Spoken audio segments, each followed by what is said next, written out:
ایک گنہگار کی توبہ کا سبق آموز واقعہ۔ بسم اللہ الرحمن الرحیم۔ بیان کیا جاتا ہے کہ کسی ولی خدا کے زمانے میں ایک شخص بہت زیادہ گنہگار تھا، جس نے اپنی تمام عمر لہو و لعب اور بیہودہ چیزوں میں گزاری اور آخرت کے لیے کچھ بھی زاد راہ اکٹھا نہ کر سکا۔ نیک لوگوں نے اس سے دوری اختیار کر لی تھی اور وہ بھی نیک لوگوں سے کوئی سروکار نہیں رکھتا تھا۔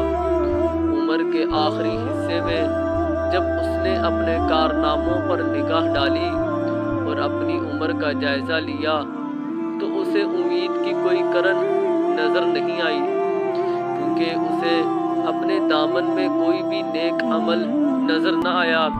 یہ دیکھ کر اس نے ایک ٹھنڈی سانس لی، پھر اس کی آنکھوں سے آنسو بہنے لگے۔ توبہ و استغفار کے ارادے سے بارگاہ الہی میں عرض کیا، اے دنیا و آخرت کے مالک، اس شخص کے اوپر رحم کر جس کے پاس نہ دنیا ہے اور نہ آخرت۔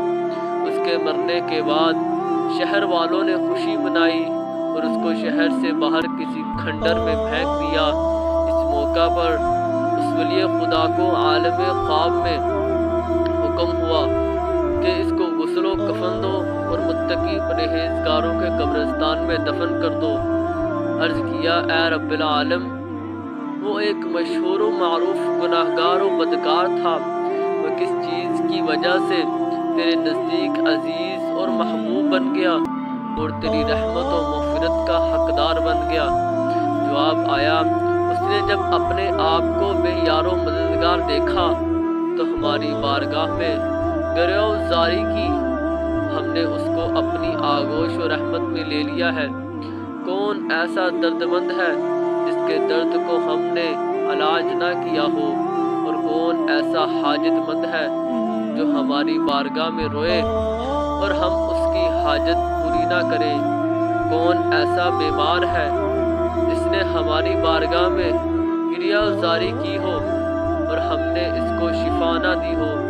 تو میرے عزیز مسلمان بہن بھائیوں، انسان خطا کا پتلا ہے، غلطی ہر ایک سے سرزد ہو جاتی ہے، لیکن خوش قسمت ہے وہ انسان جس نے اپنی حالت کو پہچان لیا اور اپنی زندگی میں ہی سچے دل سے توبہ کر لی۔ اگر آپ ہمارے چینل پر نئے ہیں تو ہمارے چینل کو لازمی سبسکرائب کیجیے گا